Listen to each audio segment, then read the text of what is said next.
In a small, quiet town where everyone knew each other's business, there lived a man who seemed too good to be true. He was the pastor of one of the largest churches in the area and had earned a reputation as a man of God, a leader people looked up to for guidance, wisdom, and comfort. His sermons were powerful, his smile warm, and his words always carried weight. Everyone trusted him, respected him, and believed he walked the path of righteousness. But behind closed doors, things weren't as perfect as they appeared. The pastor wasn't just admired by his congregation. He also caught the eye of a young woman named Mia. She was kind-hearted, hard-working, and full of dreams for her future. Unlike the pastor, she came from humble beginnings. Her family didn't have much money, but they made up for it with love and support.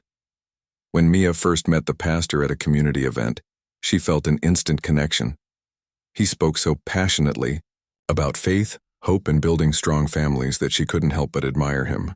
Over time, their friendship grew into something more, and eventually they decided to get married.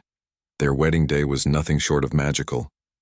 The entire town turned out to celebrate what everyone called a match made in heaven. There were flowers everywhere, laughter filling the air, and heartfelt speeches about how blessed the couple was. As Mia stood beside her new husband under the bright sun, dressed in white, she thought she'd found her happily ever after. Little did she know the cracks in their relationship would start showing sooner than she expected. At first, everything seemed fine. The pastor doted on Mia, showering her with gifts and compliments. He even encouraged her to take part in church activities, saying she had a gift for connecting with people. But not long after the honeymoon phase ended, Mia began noticing subtle changes in him. Small comments here and there about how she should dress more modestly or speak less during gatherings started creeping into their conversations. At first, Mia brushed them off, thinking maybe he was just trying to help her fit into his world better. After all, being married to a pastor meant adjusting to a different lifestyle, right? But then came the isolation. Slowly but surely, the pastor began finding reasons to keep Mia away from her family and friends. He'd tell her stories about how some members of the congregation gossiped behind her back or questioned whether she was truly committed to their marriage. "They don't understand us," he'd say, pulling her closer to him while pushing everyone else away. Before long, Mia found herself spending most of her time either at home or at church events, always under his watchful eye. It wasn't just her social life that changed. His behavior toward her shifted too. What once felt like playful teasing turned into sharp criticisms. If dinner wasn't ready on time, he'd frown and mutter something about gratitude. If she laughed too loudly at a joke, he'd remind her to be mindful of appearances. And when she tried to talk to him about how she felt, he'd shut her down, with Bible verses about submission and patience. "A godly wife supports her husband without question," he'd say, leaving no room for argument.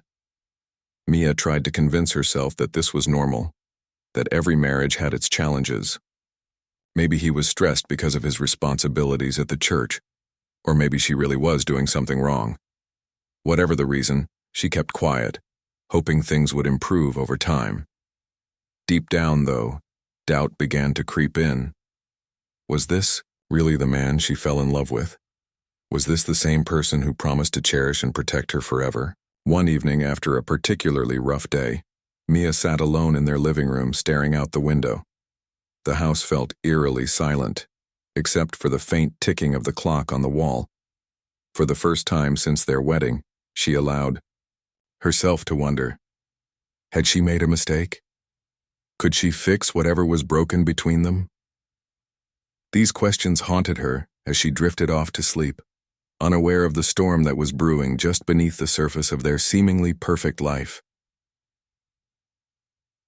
Little did she know the worst was yet to come. As the days turned into weeks, Mia started noticing a pattern in her husband's behavior that she couldn't ignore. At first, it was just small things, comments about how she should carry herself more gracefully, or reminders to always put his needs before hers because, as he often said, a godly wife puts her husband above everything else. But soon, those little remarks grew sharper, harsher, and impossible to brush off. He began picking apart every detail of her life, from the way she styled her hair, to how she managed their home. Nothing seemed good enough for him. One evening, after a long day at church where Mia had helped organize a community meal, she came home exhausted but proud of her efforts. She expected a word of appreciation, or at least acknowledgement from her husband. Instead, he barely looked up from his Bible when she walked in.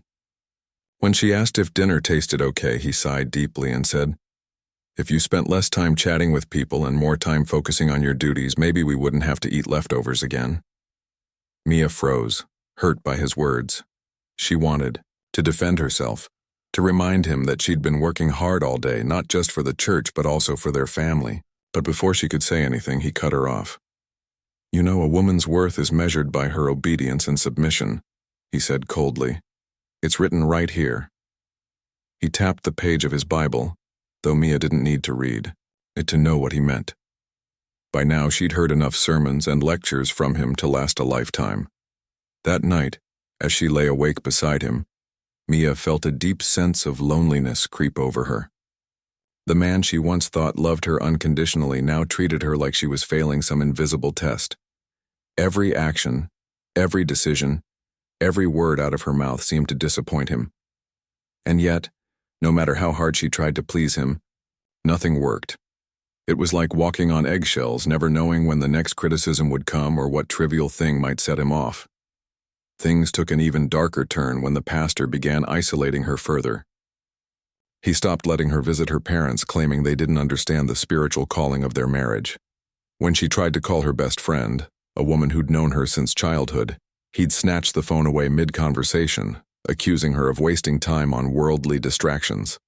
Slowly but surely, Mia found herself cut off from everyone who cared about her. Her world shrank until it revolved solely around him and the church. At first, Mia told herself this was just part of being married to a pastor. Maybe other ministers' wives went through the same struggles, she reasoned. Maybe this was what sacrifice looked like. But deep down, she knew something wasn't right. The constant criticism, the isolation, the feeling that she could never measure up, it all weighed heavily on her heart. Still, fear kept her silent. Fear of disappointing him. Fear of angering the congregation. Fear of losing the only life she knew. Then came the arguments. They started small, usually sparked by something insignificant. A burnt casserole, a misplaced book, or a forgotten chore. But each disagreement escalated quickly, with the pastor raising his voice and blaming Mia for everything that went wrong. "Why can't you be better?" he'd shout, pacing back and forth. "Why do I have to keep reminding you of your responsibilities?" Mia would shrink into herself during these moments, tears streaming down her face as she tried to calm him down. Sometimes she'd apologize even when she hadn't done anything wrong, just to make the yelling stop. Other times she'd stay silent, hoping he'd tire himself out and leave her alone. Either way, the fights left her emotionally drained and questioning her own self-worth. One particularly bad night stands out in her memory. After a stressful day at church where the pastor had snapped at her in front of several members, Mia decided to confront him gently. She waited until they were alone, then mustered the courage to ask why he'd spoken to her so harshly. Instead of apologizing or explaining himself, he exploded. "How dare you question me?" he yelled, slamming his fist on the table. "I am your spiritual leader. You are supposed to respect me." The sheer force of his anger terrified her. For the first time, she saw a side of him that scared her, not just his temper, but the way he twisted religion to justify his behavior. He quoted scripture, twisting its meaning to paint her as disobedient and unworthy. "A wife should submit to her husband," he reminded her, his voice dripping with condescension. "If you can't do that, then maybe you're not fit to be my partner." Those words stung worse than any insult. Mia felt like she was drowning, suffocating under the weight of his expectations and accusations. Yet, despite the pain, she convinced herself that leaving wasn't an option. Where would she go? Who would believe her? Everyone adored him, trusted him, looked up to him. To them, he was a saint. How could she possibly explain that behind closed doors, He was someone entirely different. As the weeks dragged on, Mia's spirit began to break. She stopped smiling, stopped laughing, stopped dreaming. Her once bright eyes dulled, and her confident posture gave way to slumped shoulders and nervous glances. Even at church, where she used to feel a sense of purpose, she felt like a shadow of herself. People noticed the change but assumed it was due to stress or exhaustion. No one suspected the truth, not even her closest friends. But there was one person who did notice, her younger sister. Tasha had always been protective of Mia, and lately, she'd sensed that something was terribly wrong. During one of their rare visits, Tasha pulled Mia aside and asked point-blank, "What's going on with you?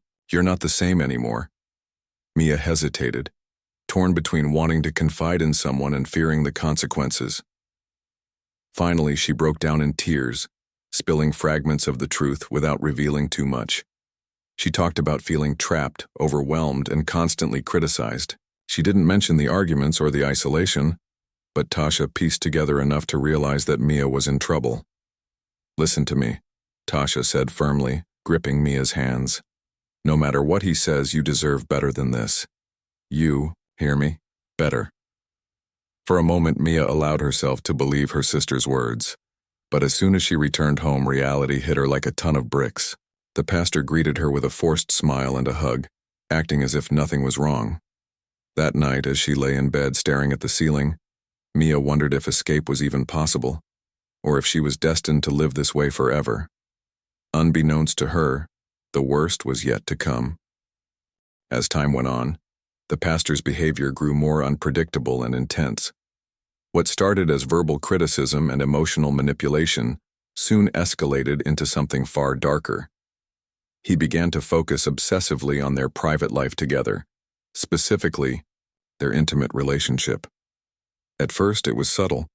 He'd make offhand comments about how she didn't seem interested, or accuse her of being too tired to give him attention.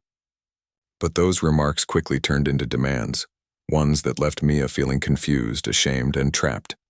One evening, after a particularly long day at church where Mia had helped organize a prayer meeting, she came home exhausted. The pastor barely acknowledged her efforts. Instead, he cornered her in their bedroom, his tone sharp and accusing. "You act like you're doing so much for God," he said, his voice low but biting. "But what about your duties as a wife? Are you forgetting why we're here?" Mia froze, unsure how to respond. She had always tried her best to balance her responsibilities, to support him, care for their home, and contribute to the church. But no matter what she did, it never seemed to satisfy him. Now, standing there under his piercing gaze, she felt like she was shrinking, becoming smaller and smaller with each passing second. He didn't stop there. That night, he made it clear what he expected from her, framing it as her wifely duty. When she hesitated, overwhelmed by exhaustion and fear, his patience vanished. His words became cruel, designed to strip away her confidence and self-worth. "Maybe if you were better at this, I wouldn't have to keep reminding you," he spat, his voice rising. "A real wife knows how to please her husband." The pressure mounted until Mia felt like she had no choice but to comply, even though every fiber of her being screamed against it. But compliance didn't bring peace. It only led to more pain. Afterward, she lay awake in bed, tears streaming silently down her face as she stared at the ceiling. The man she once loved now felt like a stranger, someone who saw her not as a person but as an object meant to serve his needs. This pattern repeated itself over the next few weeks, each encounter leaving Mia more broken than the last. She began dreading nights when they were alone together, knowing what awaited her. Her mind raced with questions. Why couldn't she be enough for him? Was this really what marriage was supposed to feel like? And most painfully, why did God allow this to happen to her? Her faith, once a source of strength, started to crumble under the weight of his twisted interpretation of Scripture. He quoted verses out of context, using them to justify his actions and silence her protests. "It says right here that a wife should honor her husband," he'd say, holding up his Bible like a weapon. "If you truly love God, you'll obey him and me." Mia wanted to scream, to tell him that God wasn't supposed to be used as an excuse for cruelty. But she knew better than to argue. Every attempt to stand up for herself ended in another lecture, another tirade about her supposed failures. So, instead, she retreated further into herself, burying her pain beneath layers of silence and shame. Her health began to suffer. She lost weight, stopped eating properly, and struggled to sleep at night. Dark circles formed under her eyes, and her once vibrant energy faded into a hollow emptiness. Even at church, where she used to find solace, she felt like a ghost haunting the pews. People noticed the change but misinterpreted it, assuming she was simply overworked or stressed. No one guessed the truth, not even her closest friends. But there was one person who refused to stay silent, her younger sister. Tasha had been watching Mia closely during their rare visits, growing increasingly alarmed by her sister's transformation.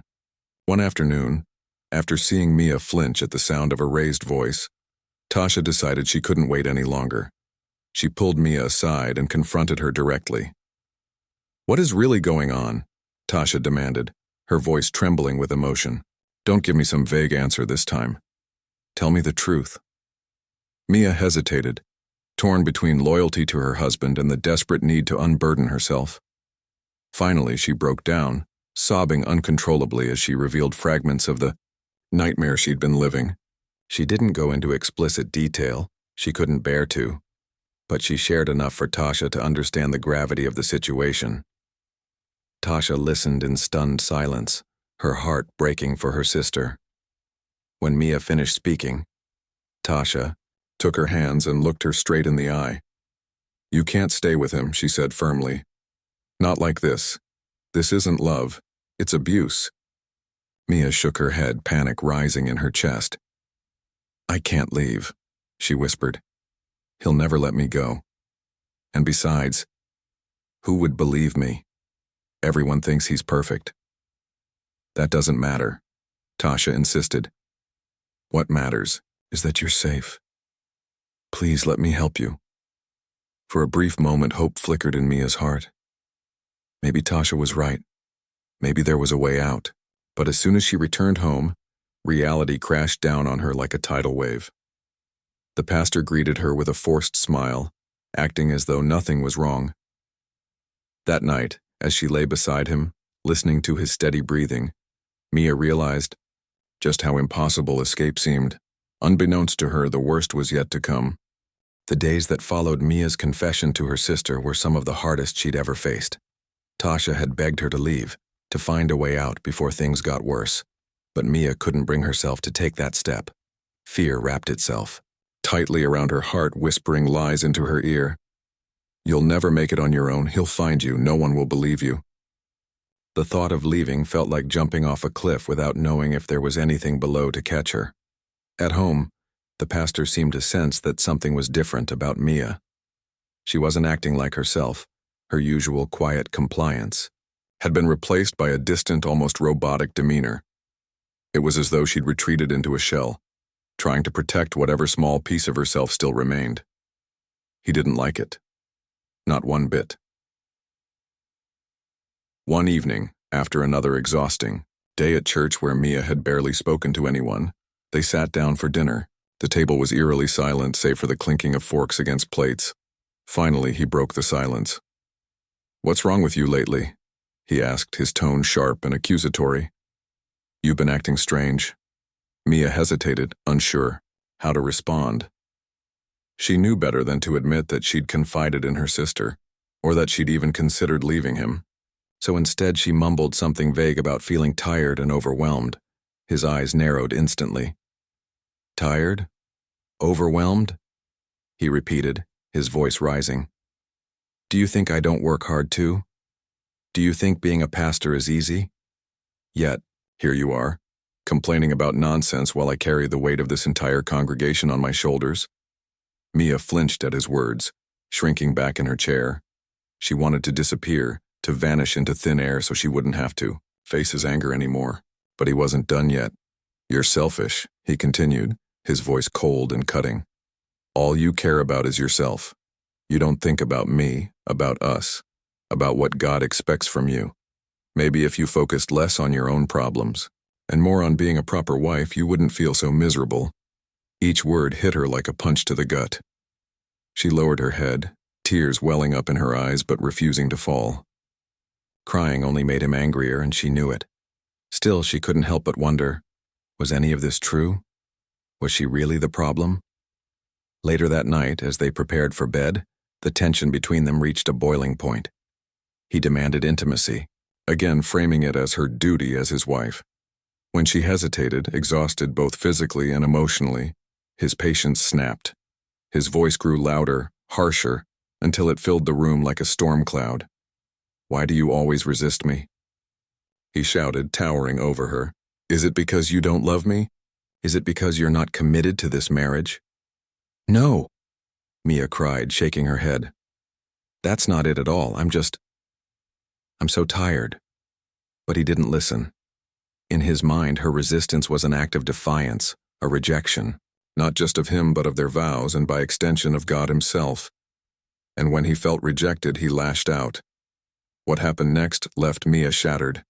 He forced himself on her, ignoring her pleas and cries. To him, it wasn't violence, it was discipline, a way to remind her of her place. As far as he was concerned, she needed to be taught a lesson, to learn once and for all that she belonged to him. When it was over, he left the room without a word, leaving her alone with her pain and shame. Mia lay there for hours, staring blankly at the wall, unable to move or think clearly. Her body ached, but it was nothing compared to the ache in her soul. How could someone who claimed to love her do this? How could someone who preached about forgiveness and grace treat her with such cruelty? For the first time, she allowed herself to fully confront the truth. The man she married wasn't the man she thought he was. He was a monster hiding behind a mask of piety. The next morning, Mia woke up feeling hollow, like a part of her had died during the night. She dragged herself through the motions of the day, avoiding eye contact with anyone who crossed her path. At church, she kept her head bowed, afraid that people might see the pain etched onto her face. But no one noticed. Or if they did, they didn't say anything. That evening, Tasha showed up unannounced at the house. She could tell immediately that something was terribly wrong. Mia's eyes were red and swollen, her hands trembling as she held a cup of tea. Without saying a word, Tasha pulled her into a tight embrace, holding her as she finally broke down and sobbed. "I can't do this anymore," Mia whispered between tears. "I can't live like this." "Yes, you can," Tasha said firmly, brushing a strand of hair away from Mia's face. "But you don't have to live like this. We're going to figure this out together, okay? You're not alone."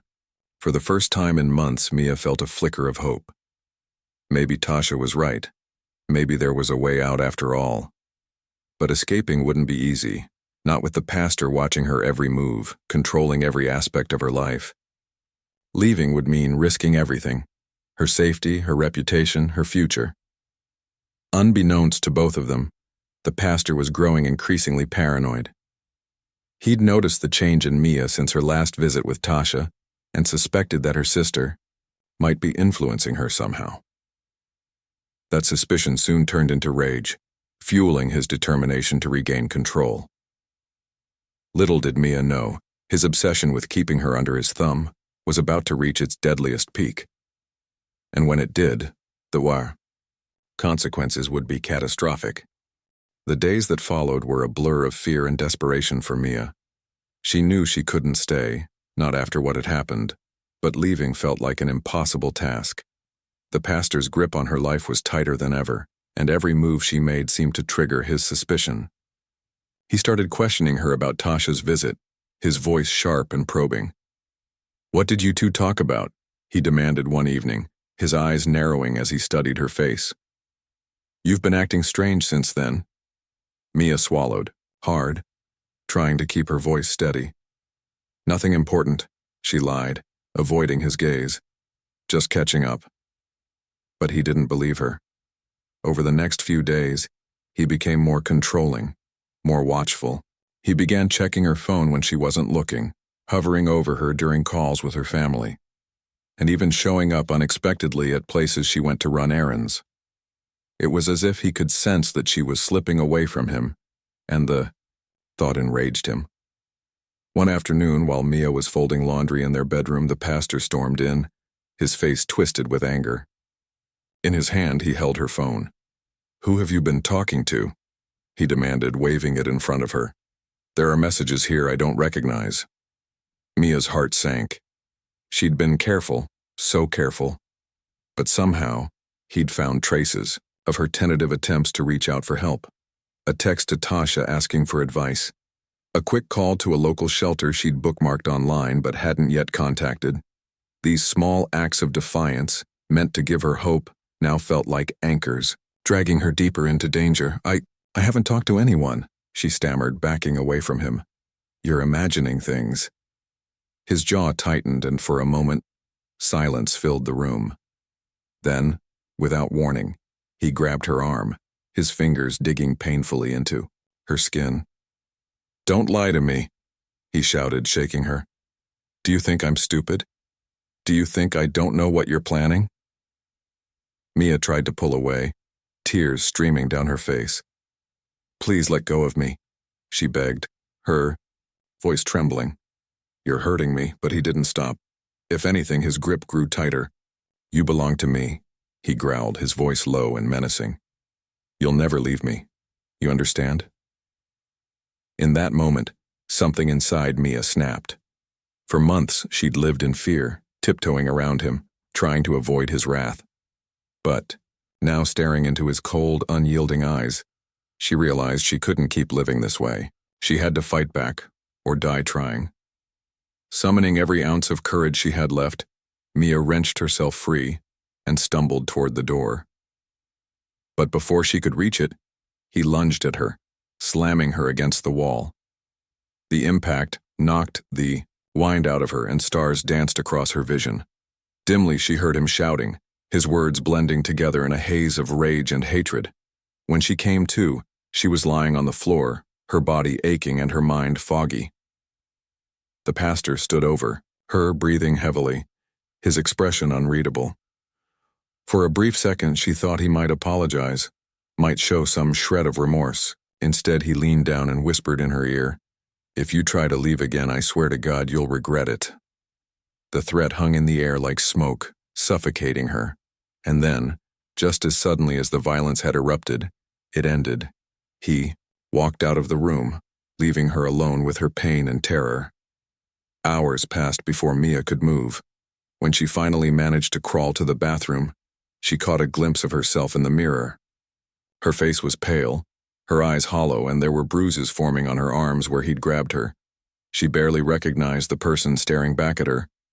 Who was this woman? How had she let herself be reduced to this? That night, unable to sleep, Mia sat by the window staring out at the darkened street below. She thought about Tasha, about the promise they'd made to figure things out together. But how could she possibly escape now? Every time she tried, he only grew angrier, more dangerous. Was there any way out? As dawn broke, Mia made a decision. She couldn't wait any longer. She had to act, no matter how scared she was. Quietly, she slipped out of bed and began gathering a few essentials: clothes, money, her ID. She stuffed them into a small bag, moving as silently as possible so as not to wake him. When everything was ready, she took one last look around the house. The prison she'd called home, and stepped outside. She didn't get far. The pastor had been awake, watching her every move. As soon as she reached the driveway, he appeared in the doorway, his silhouette stark against the morning light. "Where do you think you're going?" he called out, his voice eerily calm. Mia froze, her heart pounding in her chest. "I'm leaving," she said, her voice shaking but firm. "I can't stay here anymore." For a moment, he just stood there staring at her. Then slowly, he began walking toward her. "You really think you can walk away from me?" he asked, his tone almost conversational. "After everything we've built? After everything I've done for you? You haven't done anything for me," Mia shot back, surprising herself with the strength in her voice. "All you've done is hurt me. I deserve better than this." His expression darkened, and in an instant the calm facade crumbled. With a roar of fury, he charged at her, grabbing her by the shoulders and shaking her violently. "You'll never leave me," he screamed, his voice raw with desperation. "Never." And then, everything went black. When Mia woke up again, she was no longer in the driveway. The world around her was silent still, too still. Her body felt heavy, unresponsive, and though she tried to open her eyes, all she saw was darkness.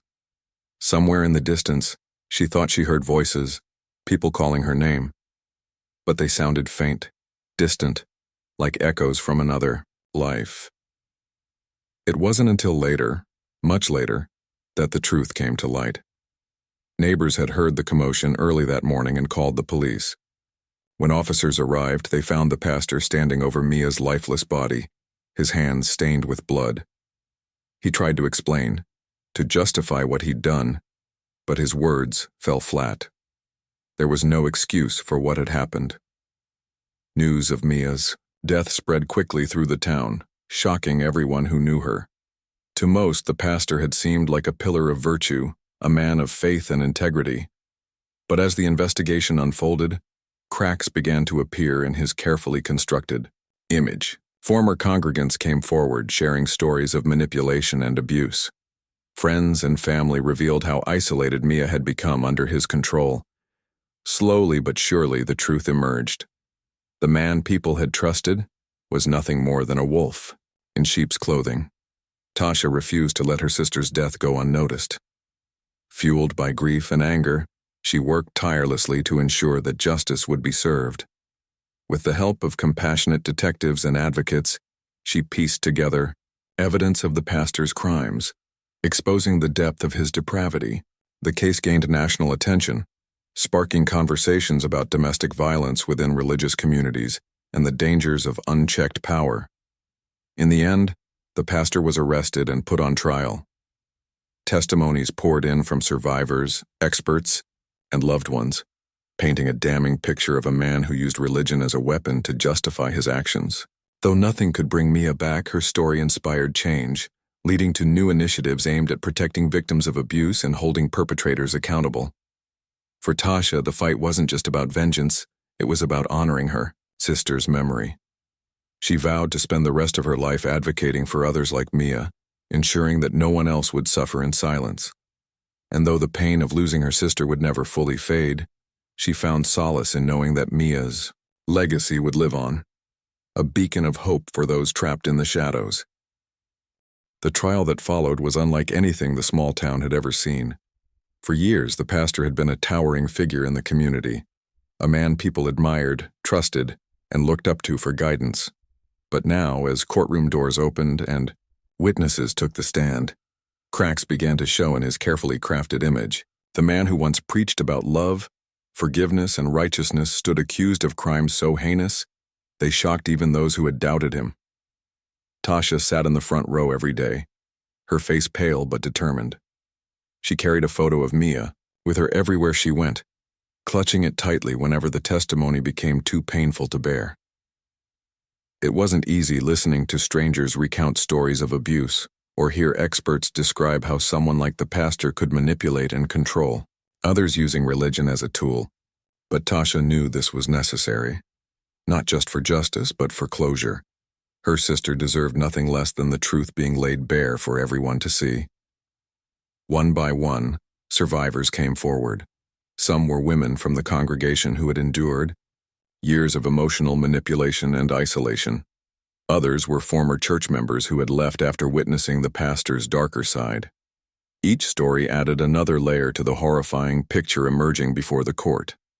Yet perhaps the most damning evidence came from Mia's own writings, journals she had kept hidden during her marriage, detailing the pain, fear, and hopelessness she felt living under his control.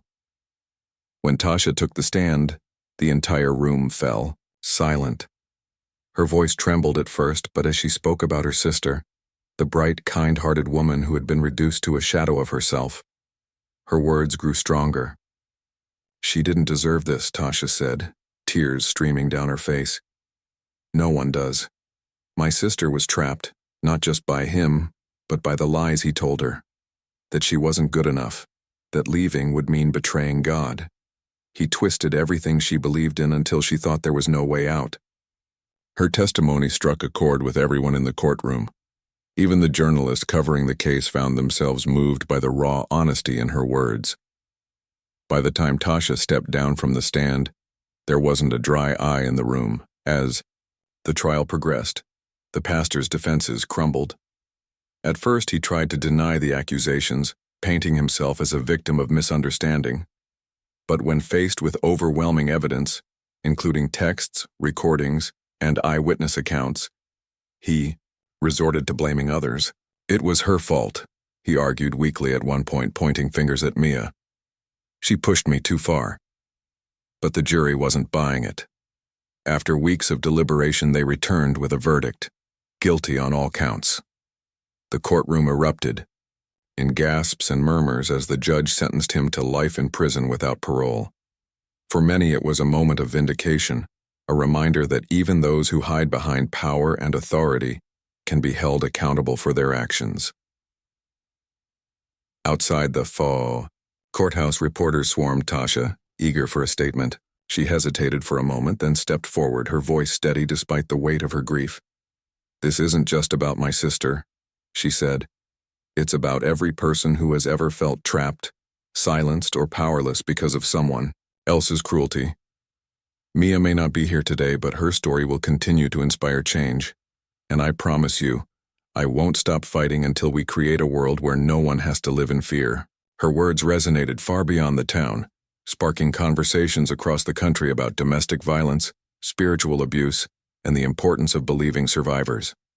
News outlets picked up the story, sharing Mia's journey and highlighting the systemic issues that allowed someone like the pastor to operate unchecked for so long. Advocacy groups reached out to Tasha, offering support and resources to help her turn her pain into purpose. In the months that followed, Tasha dedicated herself to creating change. She partnered with local shelters and organizations to raise awareness about the signs of abuse and how communities can better protect vulnerable individuals. She also worked tirelessly to push for reforms within religious institutions, urging leaders to adopt stricter accountability measures and provide safe spaces for congregants to speak out if something feels wrong. Slowly but surely, Mia's legacy began to take shape. Her name became synonymous with courage and resilience, a reminder that even in the darkest moments, light can still shine through. People started sharing their own stories, inspired by Tasha's determination to honor her sister's memory. Survivors who had stayed silent for years found the strength to come forward, knowing they weren't alone. For Tasha, healing was a long and difficult process. There were nights when grief hit her like a tidal wave, leaving her unable to sleep or eat. On those days, she would open Mia's journal and read her words, finding comfort in the reminders of who her sister truly was, a woman full of dreams, laughter, and love. "You're not gone," Tasha whispered to herself one evening, holding the worn pages close to her heart. "You're still here in everything I do." Over time, Tasha learned to carry her loss differently, not as a burden but as a source of strength. She channeled her anger and sorrow into action, turning Mia's tragedy into a catalyst for change. And though the scars of losing her sister would never fully fade, she found peace in knowing that Mia's voice was finally being heard. The town itself began to heal as well. Conversations that had once been taboo, about abuse, control, and the misuse of power, became part of everyday discussions. Churchgoers started questioning things they had blindly accepted for years, demanding transparency and compassion from their leaders. Slowly, trust began to rebuild, not in individuals but in the idea that faith could coexist with accountability. On the anniversary of Mia's death, Tasha organized a memorial service in the park where her sister used to love spending afternoons. Hundreds of people showed up, lighting candles and leaving flowers in her honor. As Tasha stood at the podium looking out at the sea of faces, she felt a sense of hope she hadn't known was possible. "Mia taught us what it means to endure," Tasha said, her voice breaking slightly. "And though her life was cut tragically short, her spirit lives on in each of us. Let's make sure her story doesn't end here. Let's keep fighting. For her, for ourselves, and for everyone who deserves to live free from fear." As the sun set over the gathering, casting a golden glow across the crowd, Tasha allowed herself a small smile. The road ahead wouldn't be easy, but she knew she wasn't walking it alone. Together, they would ensure that Mia's legacy endured, not as a tale of tragedy, but as a beacon of hope and transformation.